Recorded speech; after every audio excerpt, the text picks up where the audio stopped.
రేపు జరగబోయే సమ్మె మరియు బంద్ను జయప్రదం చేయాలని అన్ని ఆటో కార్మికుల సంఘాలు ఈరోజు నల్గొండ పట్టణంలో జేఏసీ ఆటో కార్మిక నాయకులు ర్యాలీ నిర్వహించారు.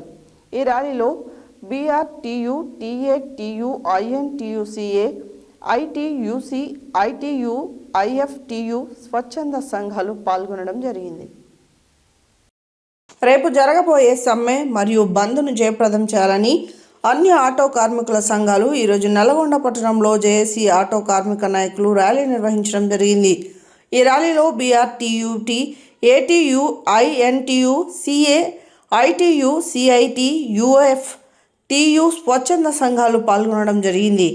ఈ ప్రభుత్వం మహాలక్ష్మి పథకం వలన ఆటో డ్రైవర్ల జీవనోపాధి దెబ్బతిన్నది కావున ఇచ్చిన హామీలను ప్రభుత్వం వెంటనే అమలు చేయాలని, ఆటో డ్రైవర్లకు సంవత్సరానికి 12,000 ఆర్థిక సహాయం అందించాలి.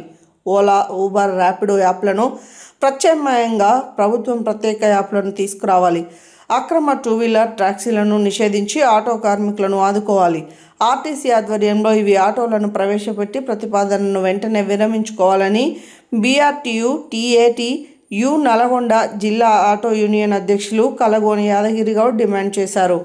ఈ కార్యక్రమంలో బీఆర్టీయూ జిల్లా అధ్యక్షులు గుర్రం వెంకటరెడ్డి, కార్మిక నాయకులు ఔటర్ రవీందర్, ఐఎఫ్టీయూ జిల్లా అధ్యక్షులు బొమ్మిడి నగేష్, కేఎస్ రెడ్డి, బొంగరాల నరసింహ, టీఏటీయూ ఉపాధ్యక్షులు ఈదుల వెంకన్న, చాగంటి రాము, యాదయ్య, సల్మాన్, సోహెల్, డీవీకే రోడ్ అధ్యక్షులు యాదయ్య, చర్లపల్లి అధ్యక్షులు యాదయ్య, వీటి కాలనీ ఆటో కార్మికులు రహీం, చోటు హనుమంతు, శరణ్ శంకర్, కేశవులు, వజ్రయ్య, గౌస్, రాజు, శివాజీ, ఆటో నగర్ అధ్యక్షులు పాషా, గుంటూరు సైదులు, స్టాలిన్ తదితరులు పాల్గొన్నారు.